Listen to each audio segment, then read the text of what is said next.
আজ সকালের ওয়েদারটা ভালোই ছিল দেখে আমি একটা বিছনার চাদর কেচে দিয়েছি। এখন দেখি বৃষ্টি নেমে গেছে। এখন আমি তাড়াতাড়ি করে ঘরের কাজটা সেরে বিছনার চাদরটা পাল্টিয়ে নিলাম। আর এই বালিশ দুটো না আমি নিজে হাতে বানিয়েছি, দেখো তো বালিশ দুটো কেমন লাগছে।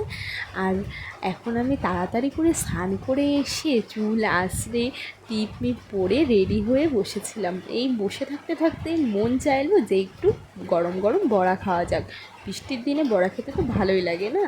বাইরে গিয়ে দেখি যে আমাদের বাড়ির কাছে কচি কচি মিষ্টি কুমড়োর পাতা হয়ে রয়েছে। পাতাগুলো ছিঁড়ে নিয়ে এসে মুসুর ডালে ভালো করে মুড়ে নিয়ে গরম তেলে মুচমুচে করে বড়া নামিয়ে বৃষ্টি দেখতে দেখতে বড়ার মজা নিলাম। কাদের কাদের এই বৃষ্টিতে ওয়েদারে বড়া খেতে ভালো লাগে আমাকে কমেন্ট করবে। আর আমার ভিডিও যদি তোমাদের ভালো লেগে থাকে তাহলে চ্যানেলটা সাবস্ক্রাইব করে আমার পাশে থাকবে আর একটা লাইক করে দেবে। আজকের মতো বাই বাই, আবার নতুন ভিডিও নিয়ে পরের দিন দেখা হচ্ছে।